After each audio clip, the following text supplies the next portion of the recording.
기도하겠습니다. 사랑과 은혜가 많으신 아버지 하나님, 주님의 은혜에 감사와 찬양을 드립니다.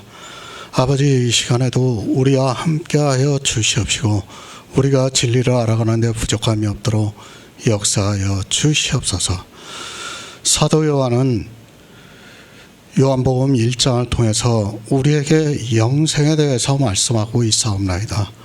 정말 우리가 영생을 알아가는 데 부족함이 없도록 도와주시옵소서. 또 계속해서 우리가 요한복음 2장부터 계속해서 볼 때마다 하나님께서는 우리에게 영생을 얻으라고 말씀을 하고 있사옵나이다. 그러나 사람들은 이 영생에 대해서 너무 소홀히 하고 또 교회에 나온 것으로 마치 자기들이 영생을 얻은 것으로 생각을 하고 있사옵나이다. 정말 우리가 진리를 바로 알아 하나님의 은혜로 영생을 얻는 귀한 성도들이 될 수 있도록 역사하여 주시옵소서. 모든 말씀 예수 그리스도의 이름으로 기도했습니다. 아멘.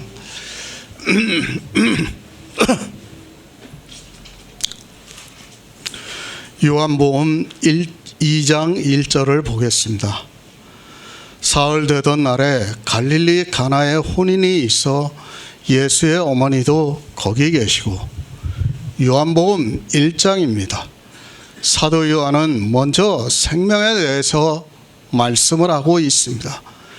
이 생명은 그저 우리 인생들이 가지고 있는 생명이 아니라 영원한 생명이라는 것을 알아야 합니다. 우리 육체의 생명이 아니라 예수 안에 있는 생명이라는 것을 말씀하고 있습니다. 이 시대 기독교입니다. 이 생명에 대해서 너무도 모르고 있습니다. 그저 성경의 문자를 보고 생명이라는 단어만 보고 있습니다. 하나님께서는 우리 인생들을 창조하시고 하나님의 생명을 우리에게 주심으로 해서 우리가 하나님과 함께 영생을 하기를 원하시고 있지만, 사람들의 이성으로는 이 생명에 대해서 도무지 깨달을 수 있는 지혜가 없습니다. 설명이 안 됩니다. 그래서 생명이라고만 말씀을 하고 있습니다. 이 영의 생명에 대해서 설명할 수 있는 방법이 없기 때문에 생명이라고 말씀하고 있습니다. 다만 썩지 않는 생명이라고 말씀을 하고 있습니다. 그런데 우리 인생의 이성으로는 이 썩지 않는 생명에 대해서 도무지 이해할 수 없고 깨달을 수 없다는 것이 현실입니다. 예수 그리스도입니다. 그분이 이 세상에 오셨습니다. 왜 오셨는가 하면 그분이 오셔서 이 생명에 대해서 빛을 비춰주시기 위해서 오셨다고 말씀을 하고 있습니다. 그러니까 이 생명을 얻는 구속의 일을 다 이루시고 그것을 빛으로 비춰주시고 있다는 말씀입니다. 하지만 이 빛이 영에 이르기 때문에 우리가 눈으로 보고 이성으로 봐도 깨달을 수 없다고 말씀을 하고 있습니다. 교회 아닙니다. 우리 인생 모두는 다 혈통으로나 육정으로나 사람의 뜻으로 난 사람입니다. 그것은 우리 안에 영의 생명이 있다 해도 역시 마찬가지입니다. 우리 인생의 생명은 그렇다는 것을 말씀하고 있습니다. 그러나 그런 사람들 가운데서 하나님께로서 난 자들이 있다고 말씀을 하고 있습니다. 하나님의 생명입니다.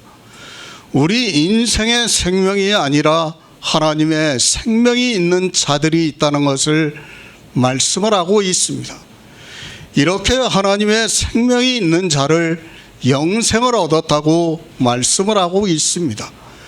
이 하나님의 생명을 우리에게 주시기 위해서 아버지 품속에 있는 독생하신 하나님이 나타나셨다고 말씀을 하고 있습니다. 영생입니다. 우리 인생들에게는 놀라운 일입니다. 우리는 반드시 죽어야 합니다. 그리고 죽으면 썩어 없어진다고 말씀을 하고 있습니다. 우리 인생은 어떻게 해도 영생을 얻을 수 없고 죽으면 그것으로 썩어 없어집니다. 그래서 우리 성도가 예수 그리스도를 믿음으로 해서 영의 생명, 예수 안에 있는 생명을 주심으로 해서 우리가 영생을 알 수 있습니다. 두 생명입니다. 우리는 아담의 생명이 있습니다. 그 생명은 죽으면 썩어 없어집니다.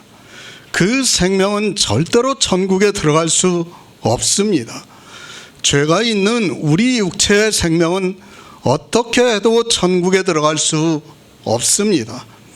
하나님의 영광의 빛을 보는 순간 죄가 있으면 소멸이 된다는 것을 알아야 합니다. 그런데 어떻습니까? 이 시대의 기독교인들은 그 육체의 생명이 구원을 받는다고 말을 하고 있습니다. 그래서 천국에서 만나자고 말을 하고 있습니다. 절대로 그런 일은 없다는 것을 알아야 합니다.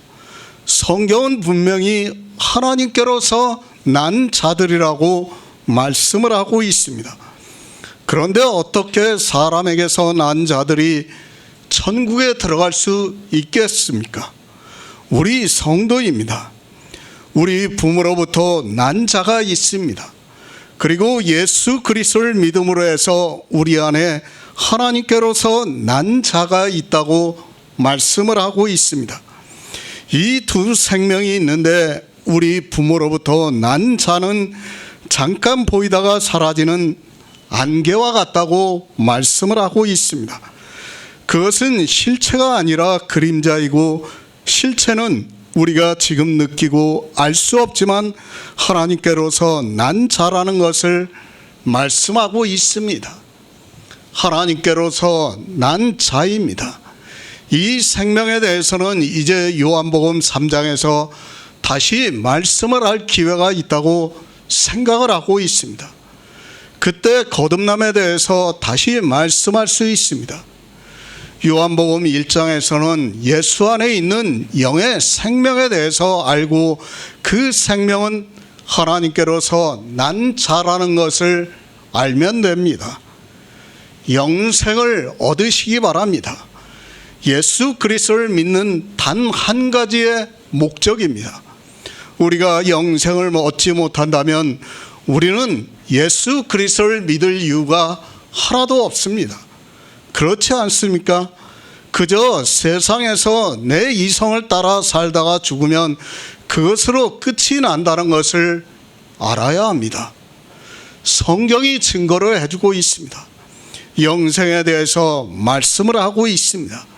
이 영생은 이 세상 어느 종교에서도 말하지 않고 있는 하나님의 신비로운 생명이라는 것을 우리가 성경을 통해서 증거를 받고 있습니다. 우리 앞에 있던 모든 믿음의 선진들은 이 영생을 사모하면서 살았습니다.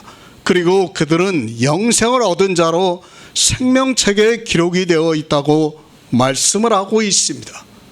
영생 쉽게 받아들이지 마시기 바랍니다. 영생을 얻는 두 사람에 대해서 사도 요한이 말씀하고 있습니다. 이 둘이 바로 사도 빌립과 나다나엘입니다. 그들은 주님을 만나기 전부터 주님의 말씀과 같이 영생을 얻기 위해서 성경을 상고를 했습니다. 어떻게 상고했습니까? 그저 성경을 많이 묵상을 했습니까? 그것이 아니라 모세가 율법에 기록했고 여러 선지자들이 성경에 기록한 그 일을 증거를 받았다고 말씀하고 있습니다. 그리고 먼저 빌립이 주님을 만났습니다. 후에 나다나엘에게 우리가 성경에서 증거를 받는 그 일을 만났다고 하면서 나다나엘에게 와보라고 하고 있습니다. 영생을 사모하고 있는 나다나엘이 빌립의 말을 듣고 주님을 만나고 나서 영생에 대한 말씀을 들었습니다. 주님께서 말씀을 하십니다. 나다나엘에게 빌립이 너를 부르러 가기 전에 내가 무화과 나무 아래에 있는 것을 보았다고 말씀을 하고 있습니다. 그것은 내 죄가 사함을 받고 이제 영생을 얻었다는 뜻으로 나다나엘에게 영생에 대해서 말씀을 해주고 있는 것입니다. 그 말씀을 듣고 나다나엘은 주님을 하나님의 아들이시요 이스라엘의 임금이라고 고백을 하고 있습니다. 영생 그냥 얻는다고 생각하지 마시기 바랍니다. 빌립과 나다나엘은 이스라엘 사람입니다. 이스라엘 사람이라는 것은 지금으로 하면 교회 안에 있는 사람이라는 말씀입니다. 그렇지만 그들은 율법을 지키지 않았고 영생을 얻기 위해서 성경을 상고하면서 모세가 기록한 율법에서 그리고 여러 선지자가 기록한 성경에서 예수 그리스도를 증거를 받았다고 말을 하고 있습니다. 지금도 마찬가지입니다. 영생을 얻으려면 어떻게 해야 합니까? 우리 역시 빌립과 나다나엘과 같이 성경을 상고해야 합니다. 그냥 성경을 읽는 것이 아니라 모세가 기록한 율법에서 그리고 여러 선지자가 기록한 성경에서 예수 그리스도의 증거를 받아 믿음으로 구원을 받을 수 있다는 것을 말씀을 하고 있습니다. 새 번역을 보겠습니다. 사흘째 되던 날에 갈릴리 가나에 혼인잔치가 있었다. 예수의 어머니가 거기에 계셨고, 영생입니다. 성경은 우리에게 영생에 대해서 말씀을 하고 있습니다. 우리는 그 성경을 무심히 보고 있지만 모든 성경은 예수 그리스도에 대해서 기록이 되었고 우리 영생에 대해서 말씀을 하고 있다는 것을 먼저 기본적인 생각을 가지고 성경을 보아야 합니다. 요한복음입니다. 사도 요한은 처음부터 예수 그리스도에 대해서 말씀을 하고 있고 그리고 예수 그리스도 안에 생명이 있다는 것을 말씀을 하고 있습니다. 우리는 성경을 볼 때마다 특히 요한복음에서 이 생명에 대해서 생각을 하면서 보아야 한다고 말씀을 드리고 싶습니다. 예수 그리스도입니다. 그분이 이 세상에 왜 오셨습니까? 생명의 빛을 비춰주시기 위해서 오셨다는 것을 알아야 합니다. 주님께서 하시는 일, 그러니까 성경에 기록이 되어 있는 모든 사건은 바로 이 생명에 대해서 가르쳐 주기 위해서 있는 것이라고 보는 것이 맞습니다. 그러나 어떻습니까? 사람들은 성경을 그렇게 보고 있지 않습니다. 그저 그 사건을 보고 있습니다. 그리고 주님께서 어떤 기적을 보이시면 하나님의 아들이니까 이런 일을 하실 수 있다고 생각을 하고 있습니다. 주님께서는 이제 요한복음 마지막에서 보면 알 수 있지만 성경에 다 기록할 수 없을 정도로 많은 기적을 일으키셨습니다. 그런데 어느 것만 성경에 기록했습니까? 성경에 기록한 것은 다 영생에 대해서 연관이 있기 때문에 기록했다는 것을 알고 보아야 합니다. 주님이 오셔서 하신 일을 다 성경에 기록할 수는 없습니다. 그렇지만 사도들이 기록한 성경은 주님께서 이 세상 사람들의 빛이 되게 하기 위해서 하신 일을 성경에 기록했다는 것을 알고 성경을 보아야 합니다. 시편 78편 63절을 보겠습니다. 구약 성경 867쪽입니다. 시편 78편 63절입니다. 저희 청년은 불에 살라지고 저희 처녀는 혼인 노래가 없으며. 이스라엘의 영적인 상태입니다. 하나님께서는 이스라엘이라는 교회를 세우셨습니다. 그러면 그 교회를 통해서 하나님께로서 난 자들이 탄생이 되기를 바라시고 있습니다. 그러나 주님이 오셨을 때 이스라엘은 모두가 율법주의에 빠져 있었다는 것을 알아야 합니다. 이 세상의 혼인입니다. 이스라엘에 실제 혼인이 있었습니다. 주님께서 갈릴리로 가시자 가나에 있는 곳에서 실제 혼인잔치가 있었다는 것을 말씀을 하고 있습니다. 주님께서는 실제 혼인잔치에 참석을 했고 그 혼인잔치를 통해서 우리에게 가르쳐 주시고자 하는 뜻이 있기 때문에 사도 요한이 이 혼인잔치에서 있었던 일을 성경에 기록했습니다. 다시 말씀드립니다. 주님이 이 세상에 오셔서 3년 반 동안 계셨습니다. 거의 쉬지를 않고 사람들을 만나시고 많은 일들이 있었습니다. 그 3년 반 동안 있었던 모든 일들을 이 성경에 다 기록한다는 것은 거의 불가능한 일입니다. 그래서 영생에 연관이 있는 일을 하신 것을 사도들이 기록을 했다고 보는 것이 맞습니다. 혼인은 너무도 중요합니다. 생명의 탄생입니다. 반드시 혼인이 있어야 합니다. 물론 이제는 시대가 많이 바뀌어서 굳이 혼인을 하지 않고도 아이를 낳을 수 있는 그런 시대가 되었습니다. 그러나 주님이 오셨을 때는 2000년 전이고 그때 이스라엘은 로마의 지배를 받고 있었지만 종교주의 국가라는 것을 우리가 알고 성경을 보아야 합니다. 그래서 혼인은 너무도 중요합니다. 당시에 그냥 아이를 낳는다는 것은 거의 불가능한 시대라고 보는 것이 맞습니다. 물론 지금 이 가나의 혼인잔치는 그것을 말씀하고 있는 것이 아니라 어찌되었든 혼인이라는 것이 그렇다는 것을 알아야 합니다. 주님께서 처음으로 혼인잔치에 참석을 하셨습니다. 사도 요한은 그것을 성경에 기록했습니다.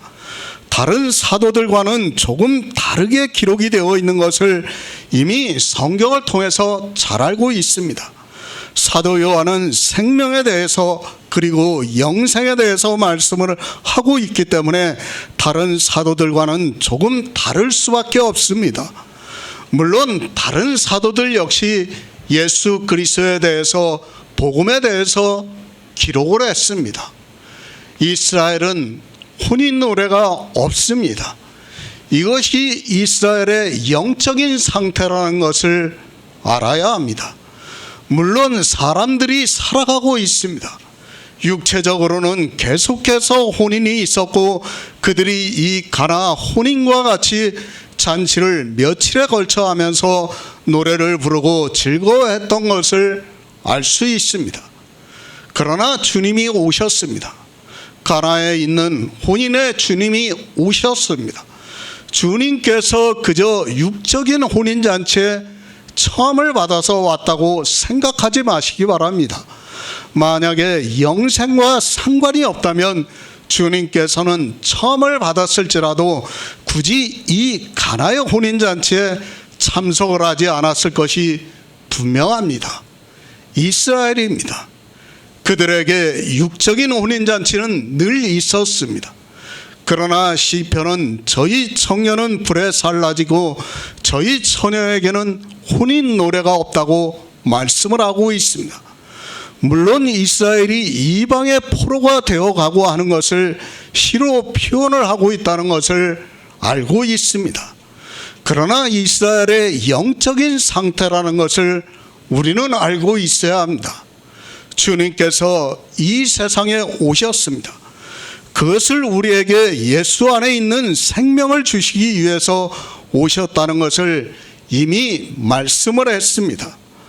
영의 생명을 주심으로 해서 우리가 영생을 얻게 하기 위해서 이 세상에 오셔서 그 모든 구속의 일을 이루시고 성경을 통해서 우리에게 영의 일을 빛을 비춰주시고 있고 우리가 성령을 감동을 받음으로 그 빛으로 인도함을 받아서 영생을 얻는다고 말씀을 하고 있습니다.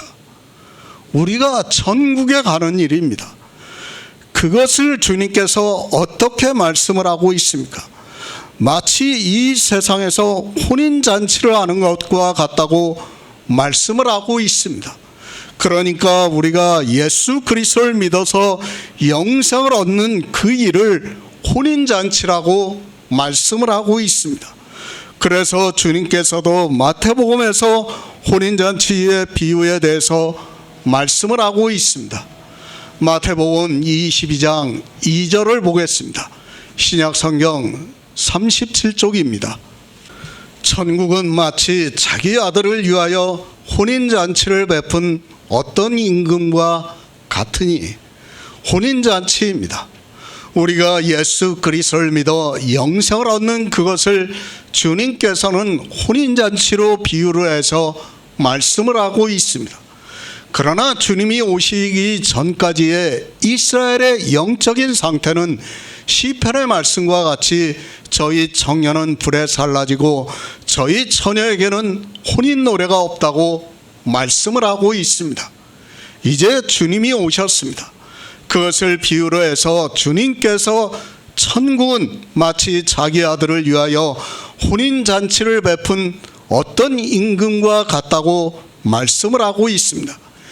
임금에게 하나밖에 없는 아들이 있는데 그 아들이 혼인을 한다면 그것은 국가의 경사고 임금으로서도 너무도 기쁜 날임에 틀림이 없습니다. 이 세상입니다. 우리 인생이 살아갑니다. 가장 기쁜 날이 언제입니까? 물론 전부는 그렇지 않다는 것을 알고 있습니다. 신랑 신부가 서로 마음에 들지 않지만 정략에 의해서 결혼을 하는 사람도 있고 자기가 사랑을 하는 사람이 따로 있는데 어쩔 수 없이 결혼을 하는 사람도 있다는 것을 알고 있습니다. 그러나 혼인이라는 것은 누구를 막론하고 이 세상에서 가장 기쁜 날입니다. 혼인을 했습니다. 우리도 그런 경험을 가지고 있습니다. 이제 나이가 들어서 그때의 감정은 많이 사라지고 있지만 그래도 처녀 총각들이 결혼을 할 때를 보면 그들이 얼마나 행복해하는가를 알 수 있습니다.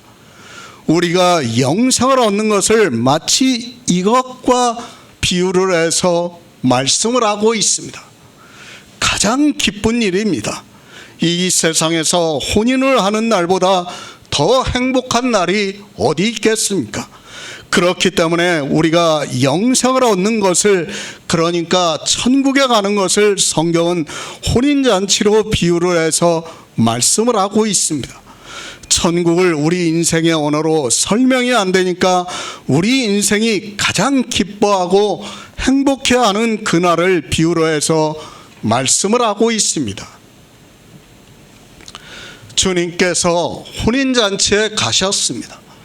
그냥 처음을 받아서 그들과 함께 행복하고 즐기기 위해서 가셨다고 생각하지 마시기 바랍니다. 그리고 그들이 인척이라서 그들을 축하해 주기 위해서 가셨다고도 생각하지 마시기 바랍니다. 혼인이라는 것은 우리의 구원과 영생과 관계가 있다는 것을 알고 성경을 보아야 합니다. 주님께서 빌립을 부르셨습니다.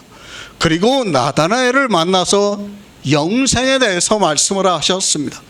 그리고 사흘째 되던 날에 가나 혼인잔치에 있어서 예수의 어머니와 그의 제자들도 다 처음을 받았다고 말씀을 하고 있습니다. 혼인입니다.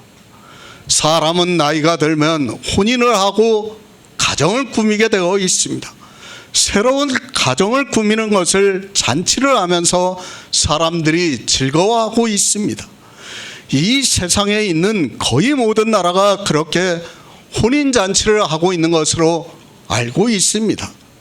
이번에 나온 뉴스를 보니까 인도의 부자는 1200억을 들여서 혼인잔치 비용으로 썼다는 기사를 보았습니다.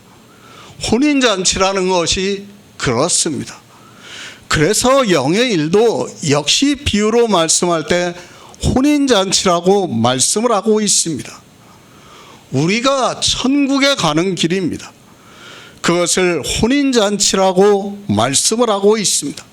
그러니까 이제 전혀 다른 세상에서 새롭게 생긴다는 의미로 혼인잔치라고 우리가 알아들을 수 있는 언어로 말씀을 하고 있습니다. 우리가 구원을 받아 천국에 들어가는 것을 요한계시록에서 혼인잔치라고 말씀을 하고 있습니다. 어떻게 말씀을 합니까?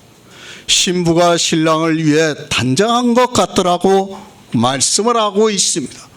그러니까 영의 일을 우리가 부활을 해서 천국에 가는 것을 마치 이 세상에서 우리가 혼인을 하는 것으로 비유를 해서 말씀을 하고 있습니다. 그만큼 이 세상에서 사람들에게 혼인이라는 것은 가장 기쁜 날이 되고 그것을 비유로 해서 말씀을 하고 있습니다. 우리 성도입니다. 반드시 영생을 얻어야 합니다. 그리고 사도 요한이 계시록에서 환상으로 본 것 같이 신부가 신랑을 위해 단장한 것 같은 그런 천국에서 우리는 반드시 들어가야 합니다. 그렇기 위해서는 우리는 반드시 이 영생에 대해서 알아야 하고 영생을 얻어야 합니다. 주님이 오시기 전까지입니다. 이스라엘의 혼인잔치는 그러니까 영적인 상태는 저희 청년은 불에 살라지고 저희 처녀에게는 혼인 노래가 없다고 말씀을 하고 있습니다. 그러니까 구원을 받아 사도 요한이 환상으로 본 것과 같이 신부가 신랑을 위해 단장한 것 같은 천국에 들어갈 사람이 없다는 것을 말씀하고 있습니다. 그때 주님이 오셨습니다. 정말 이스라엘은 구원을 받을 사람이 없는 그때 주님이 오셨습니다. 그리고 이 세상에 있는 갈릴리 가나에 있는 실제 혼인잔치에 참석을 하셔서 우리에게 영생에 대해서 말씀을 하고 있습니다. 그러나 사람들은 그저 주님께서 가나에 있는 인척집의 혼인잔치에 참석을 하시고 거기에서 포도주가 떨어진 것을 주님께서 물로 된 포도주를 만드신 기적만을 생각하고 있습니다. 다시 말씀드립니다. 주님이 오셔서 하시는 모든 일은 영생에 대한 일이라는 것을 알아야 합니다. 그것을 깨우쳐 주기 위해서 이 혼인잔치에 참석을 하셨다는 것을 알고 성경을 보아야 합니다.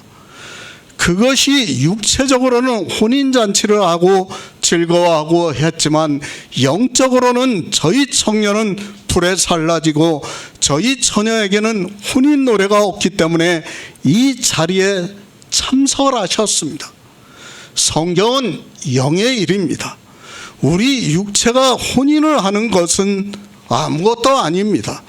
그것은 이 세상 사람들이 하는 것과 같이 그렇게 하면 됩니다. 그들이 즐거워하면 즐거워하고 그들이 행복해하면 우리도 행복을 누리면 됩니다. 성경은 우리 육체의 삶에 대해서 어떤 제한이 없다는 것을 알아야 합니다. 우리는 영의 일이 아니면 세상을 사는 사람과 같이 살아가면 됩니다. 이제 주님이 오셨습니다. 이스라엘의 저희 청년은 불에 살라지고 저희 처녀에게는 혼인 노래가 없지만 이제는 달라져야 합니다. 주님이 오셔서 혼인잔치가 있어야 합니다. 가르쳐주기 위해서 가나 혼인잔치에 주님께서 제자들과 함께 참석을 하셨습니다. 요한복음 2장 2절을 보겠습니다. 예수와 그 제자들도 혼인의 처음을 받았더니, 새 번역을 보겠습니다. 예수와 그 제자들도 그 잔치의 초대를 받았다. 이스라엘의 혼인잔치입니다. 저도 정확하게는 알 수 없습니다. 그러나 제가 대강 알고 있는 것은 그들의 혼인잔치는 주로 밤에 했다고 합니다. 그리고 하루를 하는 것이 아니라 보통 3일에서 4일, 길게는 일주일간 잔치를 벌이는 것으로 알고 있습니다. 물론 지금 현대 사회의 이스라엘은 그렇게 하지 않는 것으로 알고 있습니다. 그들의 풍습입니다. 그들이 어떻게 혼인 잔치를 하는가는 중요하지 않습니다. 물론 성경에서 그런 것을 의미로 해서 말씀을 할 수 있지만 갈릴리 가나의 혼인 잔치에서 전혀 언급이 안 되어 있기 때문에 그런 풍습에 대해서는 굳이 알지 않아도 된다고 생각하고 있습니다. 혼인이 있습니다. 그때 예수와 그 제자들도 초대를 받았다고 말씀을 하고 있습니다. 아마도 주님의 인척일 수 있다고 생각을 하고 있습니다. 마리아도 있고 주님과 그의 제자들이 청함을 받은 것으로 보았을 때 보통 가까운 사이가 아니고는 불가능하다고 생각을 하고 있습니다. 저도 모르겠습니다. 성경에 기록이 안 되어 있으니까 누가 혼인을 하는지는 모르겠습니다. 그런 것은 중요하지 않습니다.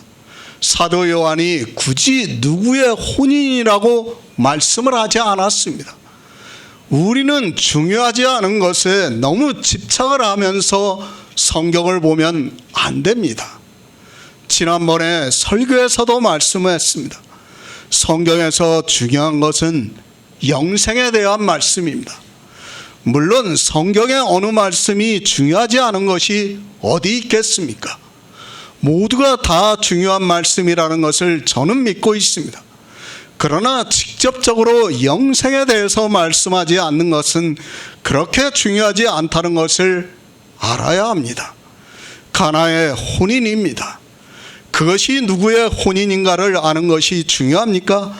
그리고 누가 거기에 참석을 했다는 것이 중요합니까? 주님만 있으면 됩니다. 그래서 사도 요한도 주님과 그 제자들도 청함을 받았다고 말씀을 하고 있습니다. 제자들에 대해서 일일이 누가 참석을 했는가를 말씀하고 있지 않습니다. 중요한 것입니다. 특히 기초가 되는 말씀입니다. 우리는 그런 말씀에 대해서 반드시 알아야 합니다. 그리고 그 말씀을 기초로 해서 성경을 보아야 합니다. 그러나 중요하지 않은 것을 가지고 마치 대단하게 중요한 것으로 생각을 하는 사람들이 많이 있습니다. 혼인입니다. 누구의 혼인인가는 중요하지 않습니다. 지금 주님께서 이 혼인잔치에 왜 참석을 하셨는가를 알아야 합니다. 그런데 중요하지 않은 누구의 혼인잔치에 대해서 알려고 해서는 안 됩니다. 성경입니다. 중요한 말씀이 있습니다. 그리고 그냥 알고 지나가도 되는 말씀이 있습니다. 그런 말씀들을 우리는 잘 분별을 해야 합니다. 제가 성경의 어느 말씀이 필요 없다는 것이 아니라 그 말씀도 중요하지는 않지만 중요한 것을 말씀하기 위해 있는 말씀이라는 것을 알고 보면 됩니다. 초대를 받았습니다. 주님께서 그 초대에 응해서 가셨다는 그 자체만으로도 이 혼인잔치는 보통의 혼인잔치가 아닙니다. 그냥 세상의 혼인잔치가 아니라 이 혼인잔치를 통해서 여러 가지 일이 있고 그 일을 통해서 우리가 예수 그리스도를 믿을 수 있다는 것을 말씀하고 있습니다. 예수 그리스도입니다. 이미 1장에서 그가 누군가를 말씀하고 있습니다. 그분은 독생하신 하나님이라고 사도 요한이 말씀하고 있습니다. 독생하신 하나님께서 초대를 받아 그 자리에 참석을 했다는 그것은 그분이 이 혼인잔치에서 하실 일이 있다는 것을 말씀을 하고 있고 우리는 사도 요한이 기록한 성경을 통해서 그것에 대해서 깨달아 알아야 합니다. 요한복음 2장 3절을 보겠습니다. 포도주가 모자란지라 주님의 예수의 어머니가 예수께 이르되 저희에게 포도주가 없다 하니. 새 번역을 보겠습니다. 그런데 포도주가 떨어지니 예수의 어머니가 예수께 말하기를 포도주가 떨어졌다 하였다. 혼인잔치입니다. 이미 앞에서 말씀드렸지만 이스라엘은 이 잔치를 보통 3일에서 4일 정도를 했다고 알려지고 있습니다. 아마도 혼인잔치가 있는 집은 미리 포도주를 많이 준비를 했을 것이라고 생각을 하고 있습니다. 물론 포도주를 살 수 있겠지만 당시는 농경사회이고 이스라엘 지방에는 누구나 포도 농사를 지었던 것으로 알려지고 있습니다. 우리도 그렇지 않습니까? 만약에 집안에 누군가 혼인을 한다면 지금이야 백화점이 있고 마트가 있고 전자제품을 살 수 있는 곳이 대도시에 많이 있습니다. 그러다 보니까 굳이 미리 준비를 하지 않아도 됩니다. 그리고 혼인잔치도 집에서 하는 것이 아니라 거의 예식장이나 호텔을 빌려서 하고 있습니다. 그런데 어떻습니까? 저도 어린 시절을 보냈고 위에 누나와 형이 있었습니다. 제 어린 기억에 아직도 남아있지만 누나와 형의 혼인을 위해서 어머니는 벌써 몇 년 전부터 미리미리 준비하는 것을 보았습니다. 그리고 그것을 장롱 속이든지 아니면 물건을 보관하는 곳에 잘 싸서 보관을 해놓고 살았던 기억이 나고 있습니다. 그래도 도시는 조금 덜합니다. 그러나 제가 어렸을 때만 해도 시골은 더했을 것이라고 생각을 하고 있습니다. 아니, 제가 혼인을 할 때쯤에는 시골에서 혼인을 하는 사람들을 보면 정말 이 말씀이 실감이 날 정도로 미리미리 준비를 해놓았다는 이야기를 들었던 기억이 있습니다. 혼인이라는 것이 그렇습니다. 계속해서 말씀드리지만 우리 인생들에게 있어 혼인잔치만큼 행복하고 즐거운 날은 없습니다. 그 날은 당사자뿐 아니라 그 주변 사람들까지도 모두가 즐거웠던 기억이 있습니다. 물론 저는 도시에서 거의 예식장에서 하는 결혼식만을 보아서 시골에서 준비를 어떻게 하는 줄을 자세히 알지 못합니다. 아마도 그럴 것입니다. 포도주를 많이 준비를 했을 것이라고 생각을 하고 있습니다. 혼인잔치에 쓰고도 충분히 남을 정도로 포도주를 준비했을 것입니다. 그런데 아마도 이 혼인잔치에서는 사람이 많이 온 것으로 보입니다. 그래서 그들이 준비한 포도주가 떨어질 정도가 되었던 것으로 말씀을 하고 있습니다. 물론 실제 일입니다. 그러나 성경에 기록이 되어 있는 모든 일은 그냥 기록이 되어 있다고 생각을 해서는 안 됩니다. 우연히 손님들이 많이 와서 포도주가 떨어졌다고 생각을 해서는 안 된다고 믿고 있습니다.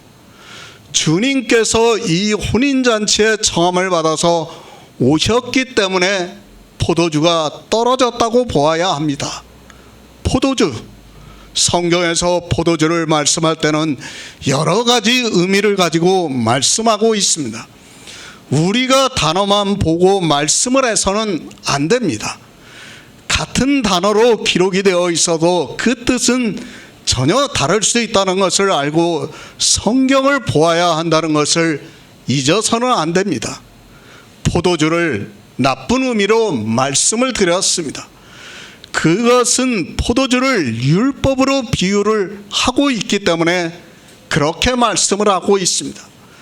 율법은 진노를 이룬다고 말씀하고 있고 요한계시록에서는 진노의 포도주라고 말씀하고 있습니다.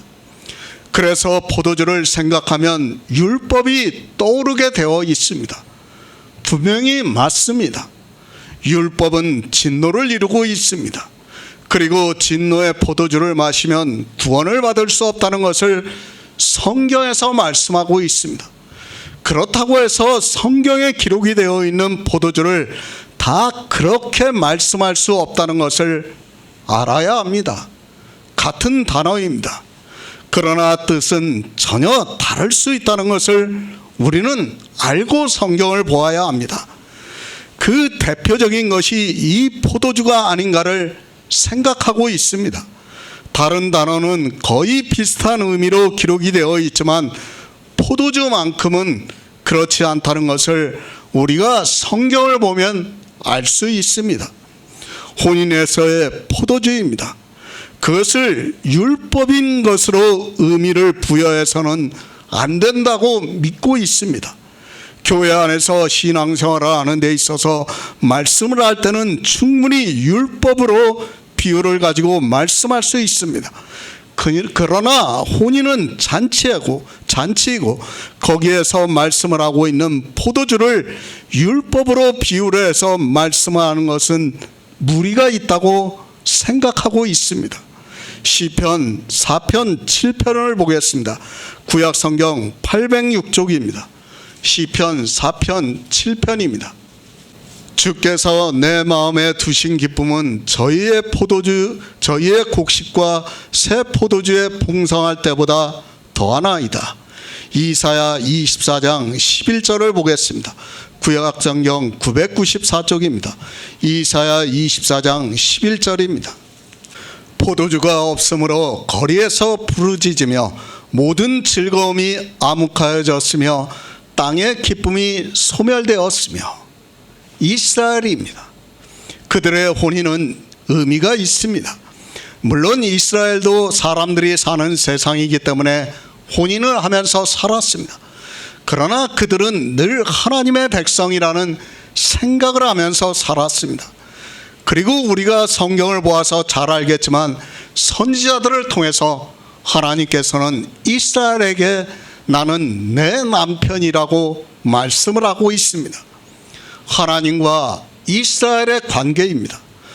혼인을 말씀하고 있다는 것을 우리가 알아야 합니다. 이 시대 교회는 역시 마찬가지라는 것을 알고 있어야 합니다. 예수 그리스도와 교회는 남편과 아내의 관계로 말씀을 하고 있고 그것은 영의 일에 있어서 혼인의 관계라는 것을 말씀을 하고 있습니다. 성경은 이렇게 의미를 말씀하고 있습니다. 이 세상에 있는 일을 통해서 우리의 영의 일을 가르쳐주고 있는 말씀입니다. 주님께서 가나 혼인의 청함을 받아서 참석을 한 것도 바로 이 영의 일을 가르쳐주기 위해서라는 것을 알고 성경을 보아야 합니다. 그저 가나에 있는 혼인의 청함을 받아서 참석했다고 생각하지 마시기 바랍니다. 이스라엘입니다. 그들은 하나님의 백성입니다. 다시 말씀을 드리지만 이스라엘이라는 교회는 주님의 아내라는 것을 생각하고 성경을 보아야 합니다. 그러니까 이스라엘이라는 교회는 주님의 아내가 되고 이 시대를 살아가고 있는 이방인의 교회 역시 주님의 아내가 됩니다. 그렇게 혼인 관계입니다. 그것은 영의 일에 있어서 구원을 받는 성도들이라는 것을 말씀하고 있습니다. 그래서 그것을 기쁨이라고 말씀을 하고 있습니다. 하나님의 백성이 되어 구원을 받는 것을 정말 우리가 육체적으로는 누릴 수 없지만 그 기쁨이라는 것은 상상하기도 어려운 일임에 틀림이 없습니다. 그것을 시편에서 말씀하고 있습니다. 주께서 내 마음에 두신 기쁨은 저희의 곡식과 새 포도주에 풍성할 때보다 더하다고 말씀하고 있습니다. 그러니까 우리가 성경에서 영의 일을 알아가고 있습니다. 그러니까 우리가 구원을 받는 것은 주께서 우리에게 곡식을 주고 포도주를 주는 것보다 그 기쁨이 더 크다는 것을, 구원을 받은 그 기쁨이 더하다는 것을 말씀을 하고 있습니다. 참 깊습니다. 저도 성경을 보면서 풀고 있지만 제가 성경을 푸는 것은 정말 한계가 있다고 생각을 하고 있습니다. 때로는 더 많은 것을 감동을 받고 있지만 그것을 어떻게 표현을 할 줄 모르고 있고 그때마다 안타까운 마음을 가지고 있습니다. 지금 그것을 말씀하고 있습니다. 주께서 내 마음에 두신 기쁨입니다. 우리가 구원을 받는 그 기쁨을 말씀하고 있습니다. 우리 인생의 언어로 기쁨이라고 표현을 하고 있지 실제 이 기쁨은 말로 표현이 안 되고 있습니다. 아마도 우리가 주님이 오시는 날에 영광에 참여를 할 때는 그것이 실감이 날 것이라고 생각을 하고 있습니다. 그 기쁨입니다. 저도 우리 성도님들이 다 누리기를 진심으로 바라고 있습니다. 그래서 앞에 있는 즐거움을 바라본다고 성경에서 말씀을 하고 있습니다. 육체를 가지고 있는 인생이 영의 일을 깨달을 수 없기 때문에, 아니 표현할 수 없기 때문에 하지 못하고 있지만, 저는 주님이 오셔서 우리 안에 있는 생명이 부활을 하는 날 누리는 기쁨은 우리 언어로 표현이 안 된다고 믿고 있습니다. 가나의 혼인입니다. 그 일은 실제 있었던 일입니다. 그 일을 통해서 하나님과 이스라엘의 관계를 말씀하고 있습니다. 정말 하나님께서는 이스라엘에게 주신 기쁨은 저희의 곡식과 새 포도주의 풍성할 때보다 더하다고 말씀하고 있습니다. 그 기쁨은 포도주를 먹으면서 즐거워하고 있는 것이 바로 이스라엘의 혼인잔치라고 믿고 있습니다. 그렇지 않습니까? 우리가 세상에서 정말 맛있는 거를 먹고 포도주를 한잔하면서 누리는 즐거움과 기쁨은 상당히 크다고 생각하고 있어요. 그런데 그 기쁨은 아무것도 아니라고 지금 다윗이 시로 표현을 하고 있는 겁니다. 그만큼 그런 것은 진짜 우리의 언어로 표현되는 기쁨이지만 그것은 아무것도 아니라는 거예요. 지금 그 말씀을 하고 있습니다. 우리 성도입니다. 우리는 하나님의 백성입니다. 그리고 우리는 교회입니다. 주님의 아내가 되어 있다는 말씀을 하고 있습니다. 주님과 혼인을 해서 구원을 받는 성도들의 기쁨이라는 것은 저희의 곡식과 포도주보다 더하다고 말씀을 하고 있습니다. 이 세상에서 포도주를 먹으면 얼마나 마음이 즐겁겠습니까? 저는 잘 모르겠습니다. 워낙 술을 마시지 못하기 때문에 술에 대한 즐거움을 거의 모르고 살았던 것으로 생각을 하고 있습니다. 지금도 누가 아무리 좋은 와인이라고 해도 그것을 맛을 보아도 그렇게 좋은지를 모르겠습니다. 그저 한 모금 분위기를 맞추기 위해서 먹고 있습니다. 가나 혼인입니다. 그런데 포도주가 떨어졌다고 말씀을 하고 있습니다. 가나 혼인을 통해서 이스라엘의 영적인 상태를 말씀을 하고 있습니다. 당연히 주님과 혼인 관계를 유지하고 더구나 그 잔치를 하고 있다면 포도주가 떨어져서는 안 되는데 포도주가 떨어졌다고 말씀을 하고 있습니다. 포도주입니다. 기쁨이라고 말씀하고 있습니다. 그러니까 구원의 기쁨을 포도주로 비유를 해서 말씀을 하고 있습니다. 그런데 그 포도주가 떨어졌다고 말씀을 하고 있습니다. 앞에서 말씀을 드렸지만 혼인을 하기 위해서는 충분히 포도주를 준비를 했을 것입니다. 그런데 포도주가 떨어졌다는 것은 의미고 그 의미는 기쁨이 사라졌다는 것을 말씀을 하고 있습니다. 이스라엘입니다. 기쁨이 사라졌습니다. 그러니까 구원의 기쁨이 사라졌습니다. 땅에서 혼인잔치를 하고 있습니다. 육체의 혼인잔치를 하고 있습니다. 그 혼인잔치를 비유로 해서 영의 일을 말씀을 하고 있습니다. 혼인잔치에서 기쁨이 사라졌다는 것은 사실 그 혼인이 아무 의미가 없어졌다는 것과 같다는 것을 말씀을 하고 있습니다. 곡식과 포도주입니다. 우리는 이 곡식과 포도주를 먹고 있습니다. 그리고 기뻐하고 있습니다. 그런데 영적으로 이스라엘은 이것이 떨어졌다고 말씀을 하고 있습니다. 포도주가 없으므로 거리에서 부르짖으며 모든 즐거움이 암흑하여졌으며 땅의 기쁨이 소멸되었다고 말씀을 하고 있습니다. 가나 혼인입니다. 단순하게 예수님의 인척 중에 어느 사람이 혼인을 하는 것으로 생각하지 마시기 바랍니다. 주님께서 청함을 받아서 가셨다는 것은 영적으로 이스라엘의 상태를 말씀하고 있고, 그 이스라엘의 상태를 주님이 오심으로 해서 회복을 시켜주시는 것을 영적으로 우리에게 가르쳐주고 있는 말씀이라는 것을 알고 성경을 보아야 합니다. 하나님과 이스라엘의 관계입니다.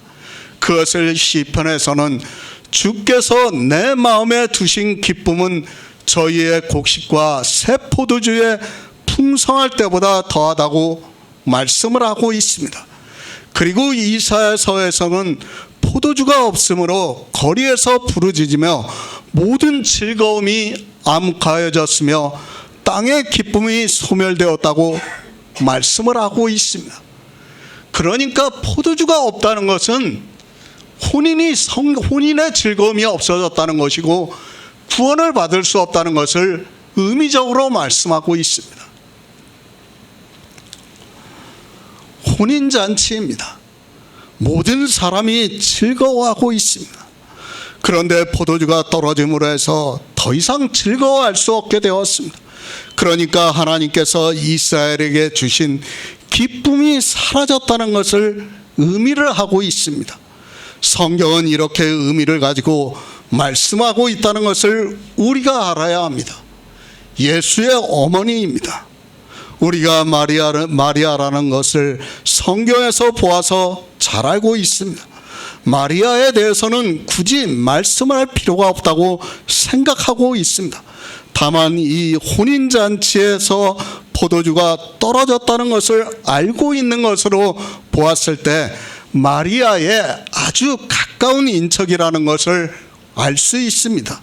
그러니까 마리아도 지금으로 하면 주방 일을 도왔다는 것을 알 수 있습니다. 마리아입니다.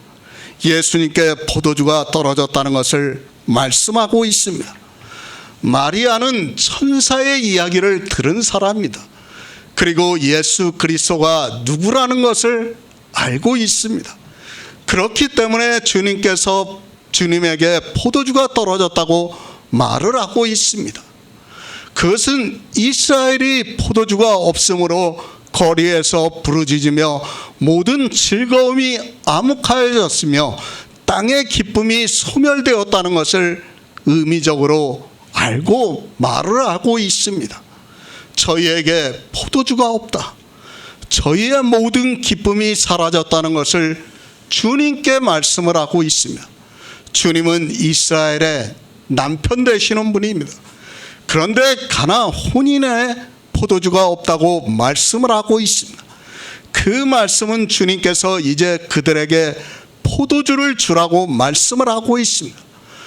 마리아는 주님께서 그들의 기쁨을 찾아주실 분으로 알고 있기 때문에 이 말씀을 하고 있습니다. 요한복음 2장 4절을 보겠습니다.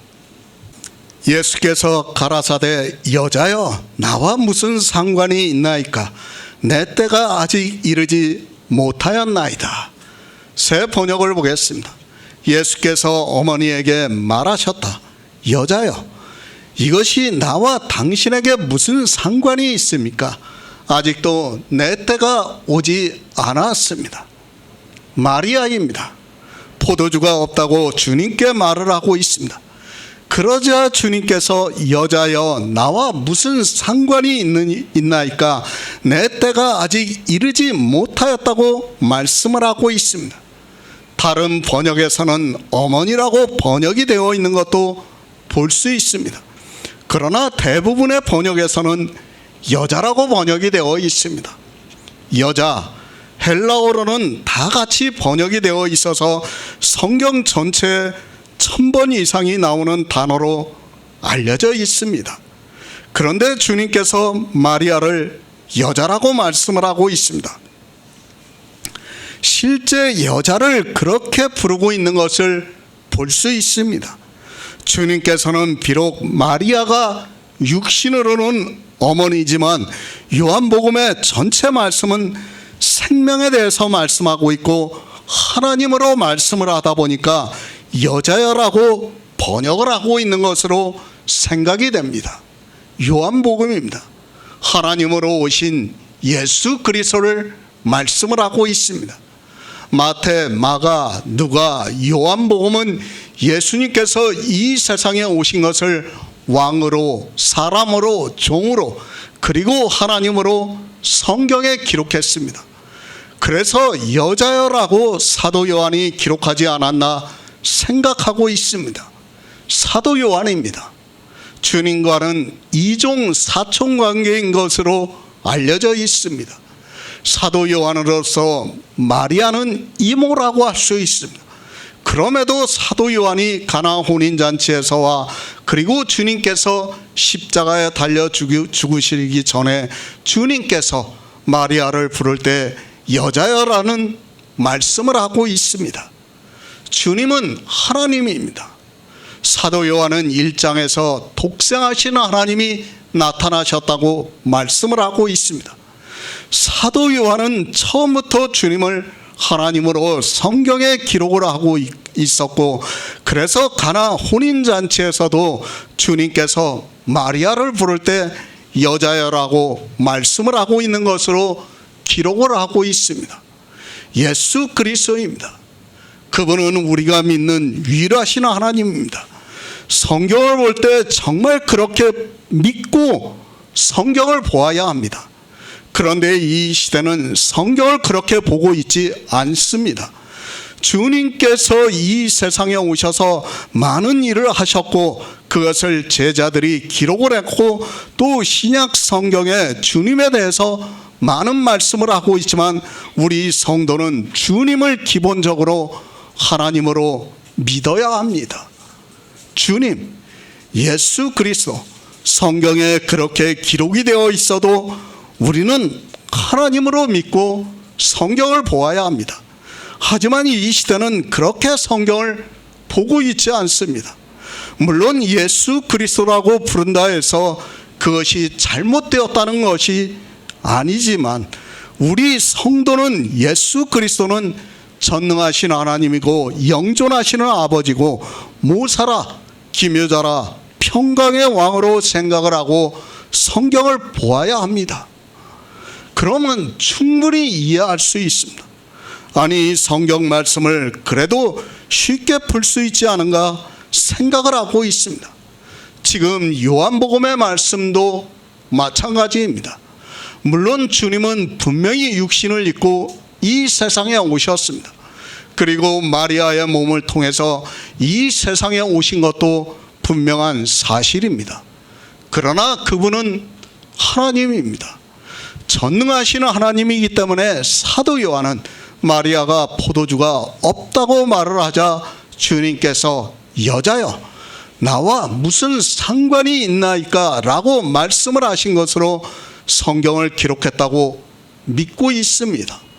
사도 요한은 예수 그리스도를 하나님으로 생각하면서 성경을 기록했다는 것을 알고 성경을 본다면 충분히 이해가 될 수 있는 언어적인 표현이라고 믿고 있습니다. 고린도전서 5장 12절을 보겠습니다. 신약성경 268쪽입니다. 고린도전서 5장 12절입니다. 외인들을 판단하는데 내가 무슨 상관이 있으리오마는 교중 사람들이야 너희가 판단치 아니하랴.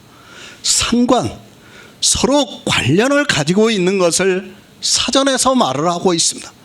성경은 영의 일입니다. 우리에게 영생을 주는 일이라는 말씀입니다. 주님께서 이 세상에 오신 것은 바로 우리를 구원하시기 위해서 오셨습니다. 구원을 받는 우리 성도들은 분명히 주님과 상관이 있는 사람들입니다. 포도주입니다. 혼인잔치를 하는 데 있어서 포도주가 없다는 것은 더 이상 잔치를 할 수 없다는 것을 말을 하고 있습니다. 그리고 이 혼인은 이스라엘의 영적인 것을 우리에게 가르쳐주기 위해서 주님께서 가나에 있는 혼인의 청함을 받아 참석을 하셨습니다. 혼인입니다. 이스라엘의 육적인 일입니다. 표면적으로는 그렇다는 것을 말씀하고 있습니다. 그 육적인 일에 포도주가 떨어져서 더 이상 잔치를 할 수 없고 즐거움이 사라지게 된다는 것을 말씀을 하고 있습니다. 또한 구원에 대한 즐거움이 사라지는 것을 의미를 하고 있습니다. 상관이 있어야 합니다. 예수 그리스도께서 이 세상에 오셨습니다. 분명히 우리 성도들에게 상관이 있습니다. 그러나 이스라엘의 혼인잔치에 포도주가 떨어져서 더 이상 잔치를 즐길 수 없는 상황이 되어서 마리아가 주님께 말을 하자 주님께서 여자여 나와 무슨 상관이 있느냐고 말씀을 하고 있습니다. 영의 일입니다. 그리고 육의 일이 있습니다. 우리 성도는 물론 육적으로도 이 세상을 살아가고 있습니다. 그러나 우리는 분명한 방향을 보고 이 세상을 살아가고 있다는 것을 성경에서 말씀하고 있습니다. 우리의 목표는 구원을 받아 영적인 가나안, 천국에 들어가는 일입니다. 그 외의 일입니다. 정말 우리에게는 아무 상관이 없다는 것을 알아야 합니다. 주님께서 그 말씀을 하고 있습니다. 주님이 이 세상에 오신 목적입니다. 그 일을 지금 가나 혼인에 있어서 포도주가 떨어진 일은 아무 상관이 없다는 것을 마리아에게 말씀을 하고 있습니다. 오해를 하고 있습니다. 사람들이 예수 그리스도를 믿으면서 정말 많은 오해를 하고 있습니다. 주님께서 이 세상에 오신 목적을 모르는 사람들이 너무 많이 있습니다. 그리고 우리가 어떻게 주님과 상관이 되어 있는지도 모르는 사람들이 너무 많이 있습니다. 주님이 상관하시는 일입니다. 아무 일에나 다 상관을 한다고 생각하지 마시기 바랍니다. 이 시대 기독교인들은 온갖 잡일까지도 주님께서 상관을 하시는 것으로 생각을 하고 있습니다. 절대 그렇지가 않다는 것을 알아야 하는데 무엇을 상관하시고 무엇을 상관하지 않는지를 모르고 있습니다. 생각을 해보시기 바랍니다. 주님과 아무 상관이 없는 것을 하고 있다면 우리는 불행한 사람이 되고 만다는 것을 알아야 합니다. 또 주님이 우리와 상관이 있어야 하는데 내가 하는 일로 아무 상관이 없어진다면 그것은 우리가 예수 그리스도를 믿는 의미가 없어진다는 것을 알아야 합니다. 교회에 있습니까? 예수 그리스도를 믿습니까? 나는 예수 그리스도를 믿는다고 하고 있는데 정말 열심을 다해서 사람의 이성으로 생각할 때 분명히 천국에 갈 정도로 모든 것을 다해서 주님을 믿고 있는데 주님과 상관이 없다면 어떻게 되겠습니까? 모릅니다. 이 시대 기독교는 성경을 너무 모르고 있습니다. 그리고 주님께서 상관을 하시는 일이 무엇인가를 전혀 모르고 있습니다. 지금 마리아와 같습니다. 물론 마리아를 통해서 영적인 의미를 가르쳐주고 있다는 것을 알고 있지만 주님 지금 마리아와 똑같이 하고 있는 것을 볼 수 있습니다. 마리아가 잘못 말을 하고 있다는 것이 아니라 마리아는 이것을 영적인 의미로 말하고 있지만 육적으로 볼 때는 아무 상관이 없는 일이라는 거예요. 혼인잔치입니다. 포도주가 떨어진 것이 주님과 무슨 상관이 있습니까? 물론 이 일에 대해서 상관을 주님께서 하시고 있습니다. 비록 육의 일이지만 그것을 통해서 영의 일을 가르쳐주기 위해서 상관이 없다고 말씀을 하시지만 상관을 하시고 있는 것을 볼 수 있습니다. 성경을 알아야 합니다. 이제까지 사도 요한이 무엇에 대해서 말씀을 하고 있습니까? 성경은 계속해서 연결이 되어 있다는 것을 알아야 합니다. 사람들은 성경을 이상하게 보고 있습니다. 누군가에 의해서 사람들이 보기 편리하게 성경을 장절을 해서 성경이 편집이 되어 있다 보니까 요한복음 1장과 2장은 전혀 다른 말씀을 하고 있는 것으로 생각을 하고 있습니다. 그것이 아닙니다. 계속해서 생명에 대해서 말씀하고 있습니다. 주님께서 이 세상에 왜 오셨습니까?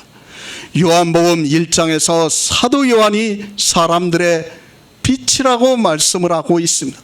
그리고 주님이 오셔서 세상에 빛을 비추매 어둠이 깨닫지 못하더라고 말씀을 하고 있습니다. 바로 이 생명입니다. 주님께서는 우리 성도들에게 빛을 비춰주시기 위해서 오셨습니다. 사람들의 생명의 빛이 되셔서 이 빛을 비춰주시기 위해서 오셨습니다. 그리고 우리를 구원하시는 모든 구속의 일을 다 이루셨습니다. 이 일이 주님과 상관이 있다는 것을 알아야 합니다. 이제 요한복음은 1장부터 해서 마지막 장까지 다 영생에 대해서 말씀하고 있다는 것을 이제 여러분이 깨달을 수 있습니다. 다 영생에 관한 일이에요. 그러나 사람들은 그렇게 보지를 못하고 있어요. 생명입니다.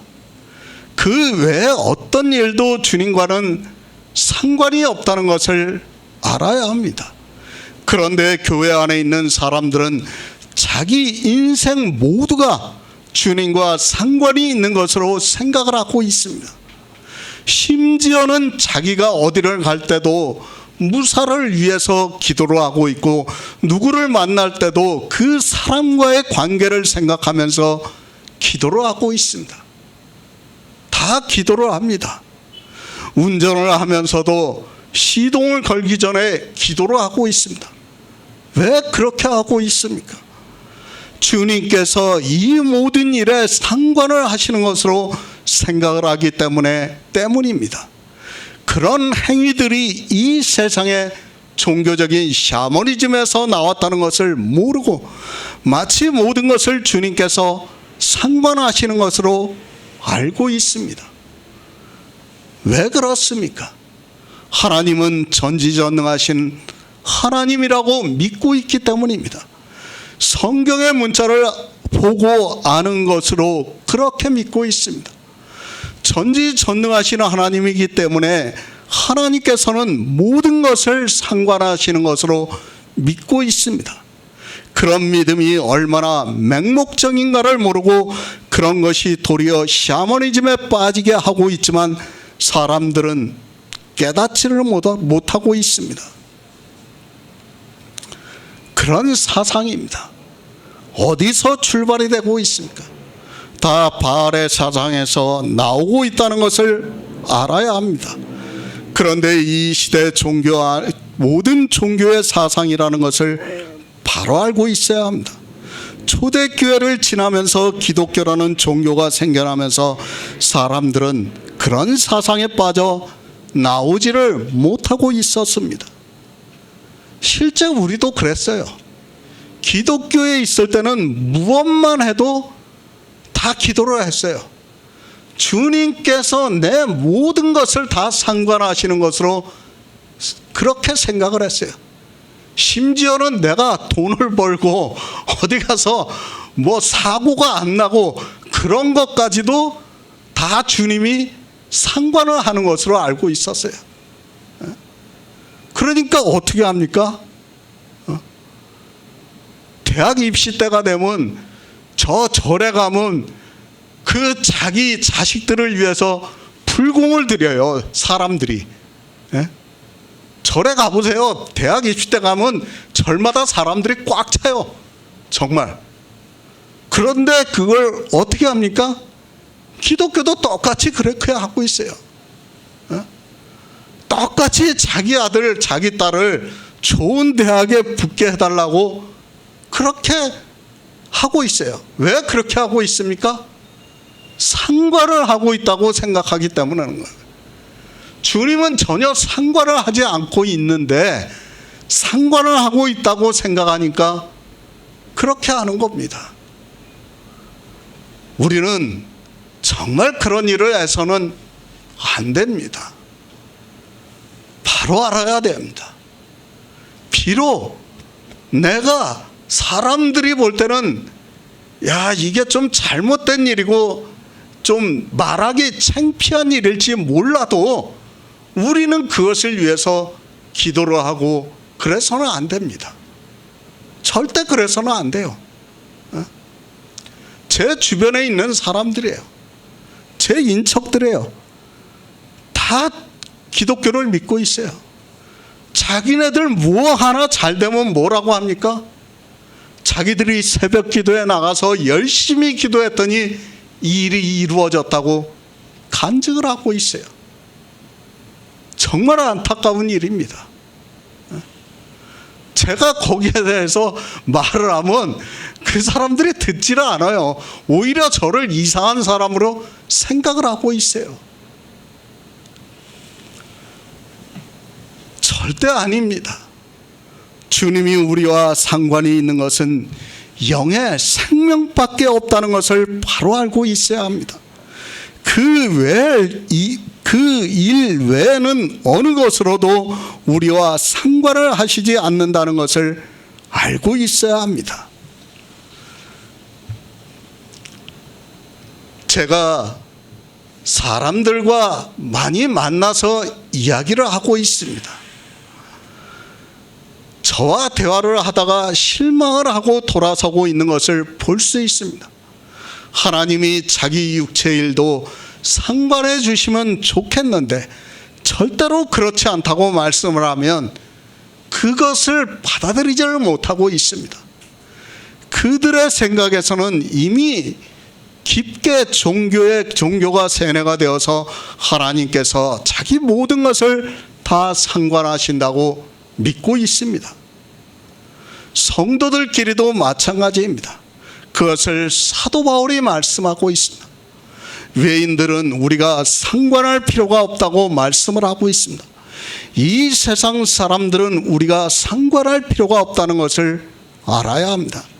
그런데 이 시대 기독교인들은 오지랖이 넓어서 온갖 세상 일에 상관을 하고 있는 것을 볼 수 있습니다. 상관하지 마시기 바랍니다. 우리는 세상을 사는 사람이 아니라고 성경에서 말씀하고 있습니다. 물론 우리 육체는 분명히 세상을 살아가고 있지만 우리는 예수 그리스도 안에서 영의 일을 생각하면서 우리에게 있을 천국을 바라보면서 살아가고 있다는 것을 알아야 합니다.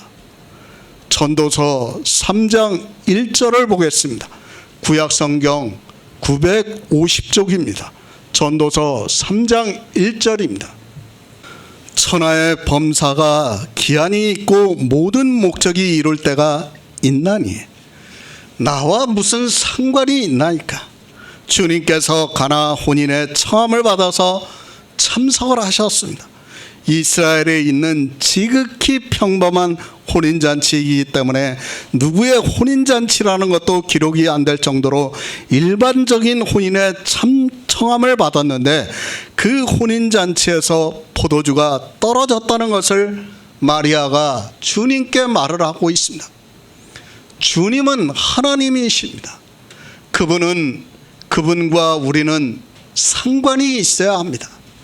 그분은 우리를 구원하시기 위해서 이 세상에 오셨기 때문에 분명히 상관이 있어야 하고 그분으로 해서 우리가 구원을 받아야 합니다.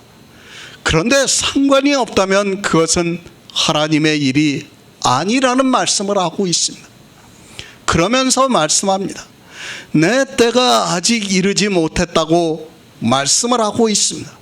우리는 성경이 아니더라도 때에 대해서 알고 있습니다. 그리고 꼭 성경을 보는 사람이 아니더라도 천기를 분별을 하면서 때를 기다리고 있는 사람들이 있다는 것을 잘 알고 있습니다. 성경도 때를 말씀하고 있습니다. 아니, 우리가 성경을 보면 분명히 때를 따라서 모든 일이 이루어지고 있다는 것을 말씀을 하고 있습니다. 아브라함을 부르시고 그 자손을 다시 가나안으로 인도하시기까지 430년이라는 시간이 흘렀습니다. 물론 하나님께서 아브라함에게 언약을 하신 것도 있지만 성경은 아직 가나안에 있는 사람의 죄악이 관여하지 않았다고 말씀을 하고 있습니다. 모든 것은 때가 있습니다. 이스라엘이 애굽에서 내려가 종살이를 한 것도 때를 따라 기다리게 하신 하나님의 역사입니다. 그리고 모세를 통해서 그들을 인도하여 가나안 땅에 들어가게 하시고 있습니다. 이 모든 것이 하나님께서 정하신 때에 따라 된다는 것을 말씀하고 있습니다. 그것을 전도서에서 말씀합니다. 천하에 범사가 기한이 있고 모든 목적이 이룰 때가 있다고 말씀을 하고 있습니다. 하나님께서는 그냥 즉흥적으로 모든 것을 이루시는 것이 아니라 때에 따라서 때로는 아주 오랜 시간을 기다리면서 때에 따라서 우리를 구원하시는 모든 일을 이루시고 있습니다. 절기를 정하셨습니다. 절기의 의미를 알고 있는 성도는 하나님께서 왜 절기를 정하셨는가를 알고 있습니다. 그러나 의미를 모르고 있는 사람은 절기가 폐하여졌다고 말을 하고 있고, 그 폐하여진 절기를 자기들이 지키고 싶은 것은 지키고 지키기 싫은 것은 안 지키고 자기들의 필요에 따라서 새로 만들어서 지키고 있는 것을 볼 수 있습니다. 안 됩니다. 우리는 반드시 하나님의 때를 기다려야 합니다. 우리 마음대로 절기를 폐하고 절기를 다시 만들고 하는 일을 해서는 절대로 안 되는데, 이 시대 기독교라는 종교에 의해서 이 모든 것을 자기들의 교리로 정해놓고서 하고 있는 것을 볼 수 있습니다. 절기 폐하여졌다고 합니다. 그런 그들이 왜 맥추절을 지키고 있는지는 모르겠습니다. 그리고 자기들이 만든 부활절, 추수감사절, 성탄절이라는 절기를 지키고 있습니다. 그 외에도 교회 안에는 사람들이 만든 절기들이 있는 것으로 알고 있습니다. 기독교라는 종교에서 교리는 절기가 폐하여졌다고 말을 하고 있으면서도 행동은 다르게 하고 있는 것을 볼 수 있습니다. 육체적으로는 폐하여졌습니다. 절기도 율법의 하나이기 때문에 분명히 성경에 기록이 되어 있는 날짜와 지키는 방식은 폐하여졌습니다. 그러나 그 의미는 아직까지 그대로 살아있다는 것을 알아야 합니다. 절기가 폐하여졌다고 하는 사람들은 하나님의 때를 전혀 모르는 사람들입니다. 범사의 때가 있습니다. 우리가 구원을 받으려면 어떻게 해야 합니까? 때를 따라서 우리는 반드시 그 일을 해야 구원을 받을 수 있다는 것을 알아야 합니다. 그런데 이 때를 무시하고 있는 것이 이 시대 기독교인들입니다. 그들의 교리와 실제 교회 안에서 행하고 있는 모든 의식은 전혀 다르게 행동을 하고 있으면서도 목사조차도 왜 그렇게 하고 있는지를 깨닫지를 못하고 있습니다. 때가 있습니다. 우리가 구원을 받으려면 이 때를 무시를 해서는 절대로 안 됩니다. 성경에 왜 절기를 정해놓으셨습니까? 때를 가르쳐 주기 위해서 하나님께서는 율법의 절기를 정하시고 그것을 이스라엘에게 지키게 하셨습니다. 그것을 때를 따라 지킴으로 해서 그 의미를 깨달을 수 있게 하셨습니다. 계속해서 말씀을 하고 있습니다. 우리는 반드시 유월절을 먹어야 합니다. 유월절을 먹지 않고 오순절이 온다는 것은 있을 수 없는 일입니다. 그런데 이 시대 목사들은 그 사실조차도 모르고 있습니다. 하나님께서는 절기를 정하시고 그 절기가 우리에게 차례로 온다는 것조차도 교회 안에서 하나님을 믿는다고 하는 사람들이 모르고 있습니다. 때를 모릅니다. 어떻게 되겠습니까? 내가 교회에 와서 하나님을 믿는다고 하고 있습니다. 그러면 반드시 때를 따라서 우리가 하나님을 믿어야 합니다. 내가 구원을 받는 데 있어서 지금이 어느 때인가를 알아야 합니다. 그런데 지금은 이 시대는 목사들조차도 이 때를 모르고 있습니다. 사도 바울이 뭐라고 말씀합니까? 지금이 구원을 받을 때라고 말씀을 하고 있어요. 그러니까 뭐라고 하는 겁니까? 우리가 유월절을 먹어야 하는 때라고 말씀을 하는 거예요. 반드시 때를 따라 먹어야 합니다. 이스라엘입니다. 그들이 가나안에 들어가기까지를 생각해 보시기 바랍니다. 그들이 가장 먼저 한 것이 무엇입니까? 유월절을 먹는 일입니다. 왜 하나님께서 그들에게 애굽에서 나올 때 유월절을 먹게 하셨는가를 전혀 모르고 있습니다. 유월절을 먹어야 하나님을 알고 이스라엘 백성이 될 수 있기 때문에 유월절을 먹으라고 하셨습니다. 지금도 마찬가지입니다.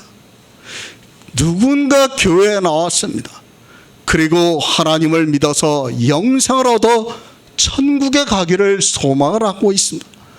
그러면 그가 가장 먼저 해야 하는 일이 무엇입니까? 지금은 기독교는 교인 하나가 들어오면 더 배나 지옥 자식이 되게 가르치고 있는 것을 볼 수 있습니다. 유월절을 먹어야 합니다. 주님이 이 세상에 오셨습니다. 그리고 제자들을 부르셨습니다. 그리고 제자들과 3년 반 동안 함께 하셨습니다. 그 3년 반 동안 무엇을 하셨습니까? 물론 주님은 주님대로 우리를 구원하시는 일을 하셨지만 제자들에게는 유월절을 계속해서 먹이셨다는 것을 알아야 합니다. 다 먹이셨습니다. 그리고 주님께서 십자가를 지시기 전에 예비일에 주의 만찬을 하시면서 떡과 포도주를 주시면서 이것은 생명을 위하는 내 살이라고 말씀을 하시고 이 잔은 내 피로 세우는 언약이라고 말씀을 하시면서 제자들에게 일일이 유월절을 먹이시면서 이제 너희가 다 먹었다고 기념을 하시고 유월절의 어린 양으로서 십자가를 지셨습니다. 그렇게 먹이셨습니다. 그리고 3일 만에 영으로 부활하시고 40일 동안 제자들에게 보이시다가 하늘에 올라가셨습니다. 그러면서 제자들에게 몇 날을 기다리라고 말씀을 하시면서 성령을 보내주신다고 말씀을 하셨고 그 말씀 그대로 몇 날이 되어 오순절이 임하자 제자들에게 성령이 오셨습니다. 때입니다.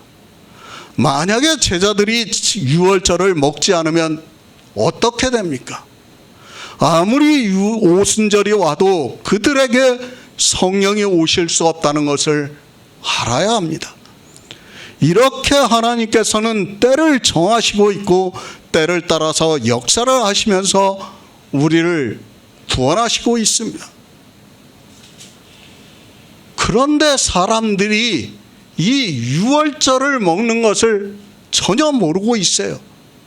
교회 안에 있는 사람들이 그저 설교를 듣는 것으로 자기들이 유월절을 먹는 것으로 알고 있습니다. 예수 그리스도를 알아야 돼요. 그게 유월절을 먹는 겁니다. 주님께서 말씀하십니다. 내 때가 아직 이르지 못하였다고 말씀을 합니다.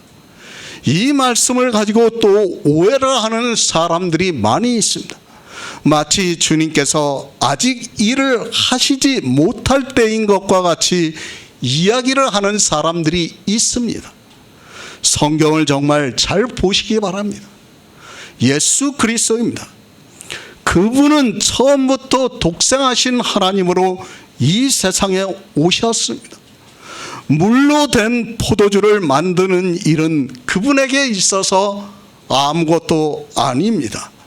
그 때가 아직 이르지 않았다고 하는 말씀이 아니라는 것을 알아야 합니다. 이미 1장에서 사도 요한은 독생하신 하나님이 나타나셨다고 말씀을 하고 있습니다. 그런데 물로 된 포도주입니다. 그것을 만드시는데 때가 필요합니까? 이미 주님은 모든 것을 하실 수 있는 전지전능하신 하나님이라는 것을 우리가 알아야 합니다. 마치 그런 때를 말씀하는 것으로 거의 모든 사람들이 그렇게 오해를 하면서 성경을 보고 있습니다. 1장에서 말씀을 합니다. 독생하신 하나님이 나타나셨다고 말씀을 하고 있습니다. 그 말씀은 전지전능하신 하나님이 오셨다는 말씀을 하고 있습니다. 그 하나님이 전지전능하실 때가 따로 있습니까? 주님은 이 모든 것을 다 하실 수 있는 전지전능하신 하나님이라는 것을 알고 이 말씀을 보아야 합니다. 스가랴 9장 16에서 17절을 보겠습니다. 구약성경 1321쪽입니다. 스가랴 9장 16에서 17절입니다. 그날에 그들의 하나님 여호와께서 그들을 자기 백성의 양떼같이 구원을 하시리니 그들의 멸류관의 보석같이 여호와의 땅에 빛나리로다. 그의 형통함과 그의 아름다움이 어찌 그리 큰지. 소녀는 곡식으로 강건하고 처녀는 새 포도주로 그리하리로다. 요한복음입니다. 영생에 대해서 말씀하고 있습니다. 주님의 때가 아직 이르지 못하였다고 말씀하고 있습니다. 아직 이르지 않은 것이 아니라 못하였다고 말씀을 하고 있습니다. 요한복음은 구원에 대해서 우리에게 말씀하고 있다는 것을 알고 성경을 보아야 합니다. 그래서 주님이 그렇게 말씀하고 있습니다. 때가 이르지 아니하였다고 말씀하는 것이 아니라 못하였다고 말씀을 하고 있습니다. 주님께서는 마리아가 말한 그대로 물로 된 포도주를 만드실 수 있는 분이라는 것을 알아야 합니다. 그런데 주님께서는 내 때가 아직 이르지 못했다고 말씀을 하고 있습니다. 포도주를 만드시지 못한다는 말씀입니까? 그것이 아닙니다. 주님은 분명히 전지전능하신 하나님으로 이 세상에 오셨습니다. 그러나 아직 주님께서는 이 모든 구속의 일을 이루지 못했다고 말씀을 하고 있습니다. 그런 의미에서 못했다고 말씀을 하는 것이지 포도주를 만드시는 일에 있어서 내 때가 아직 이르지 못했다고 말씀을 하는 것이 아니라는 것을 알아야 합니다. 그러니까 주님께서 구속의 일을 다 이루시고 정말 요한계시록의 말씀과 같이 신부가 신랑을 위해 단장한 것 같은 그런 혼인잔치의 즐거움과 기쁨이 있는 때가 아직 이르지 못했다고 말씀을 하는 겁니다. 그것이 못했다고 말씀하는 것이지 포도주를 만드는 것에 있어서 내 때가 이르지 못했다고 말씀이 아니라는 것을 우리는 바로 알고 있어야 합니다. 이 시대 기독교입니다. 성경을 너무 쉽게 보고 있습니다. 그리고 너무도 성경을 모르고 있습니다. 아니 요한복음 1장을 보고도 예수 그리스도가 누군가도 모르고 그저 믿는다고 말을 하고 있습니다. 그것이 왜 그런가 하면 다 기독교라는 교리가 만든 삼위일체 사상에 빠져서 뿌리 깊게 있어서 성경을 다 그렇게 보고 있기 때문에 바로 볼 수 없습니다. 혼인잔치입니다. 이 날에 그들이 하나님 여호와께서 그들을 자기 백성의 양떼같이 구원하시리니 그들의 면류관이 보석같이 여호와의 땅에 빛나리라고 스가랴 선지자가 예수 그리스도께서 오셔서 우리를 구원하시는 것을 예언으로 말씀하고 있습니다. 바로 이때입니다. 주님은 내 때가 아직 이르지 못하였다고 말씀하고 있습니다. 혼인은 구원에 대해서 말씀하고 있다는 것을 알아야 합니다. 그 혼인의 포도주가 떨어졌다는 것은 혼인의 즐거움이 사라졌다는 것이 의미하고, 그것은 구원을 받을 수 없다는 것을 의미를 하고 있습니다. 주님께서 말씀하시는 때는 아직 내가 구속의 일을 다 이루지 못했다는 뜻에서의 때를 말씀하고 있는 겁니다. 주님은 이미 하나님의 임시입니다. 전지전능하신 하나님이에요. 포도주가 없는 것을 포도주가 있게 하실 수 있는 것은 충분히 하실 수 있는 분입니다. 그래서 주님이 말씀하십니다. 내 때가 아직 이르지 못하였나이다 라고 말씀을 하고 있습니다. 전지전능하신 분이 무엇을 못하실 수 있습니까? 그러나 아직 스가랴의 말씀과 같이 이 날에 그들이 하나님 여호와께서 그들을 자기 백성의 양떼같이 구원하시는 그 일이, 그 때가 아직 이르지 못했다고 말씀하고 있습니다. 그 말씀입니다. 우리는 성경에서 무엇을 말씀하고 있는가를 잘 알아야 합니다. 그저 문자를 보고 보고는 도무지 성경이 풀리지 않는다는 것을 알고 있어야 합니다. 그런데 사람들은 성경의 문자를 보고 마치 예수님께서 아직 능력이 없으신 것과 같이 이야기를 하고 있습니다. 구원입니다. 그것은 곧 우리의 영생에 대해서 말씀을 하고 있습니다. 포도주는 그 혼인에 있어서 기쁨과 즐거움을 주고 있는 것인데, 주님의 때가 아직 이르지 않았다는 것은 아직 구속의 일을 다 이루지 않았다는 의미의 말씀이라는 것을 알아야 합니다.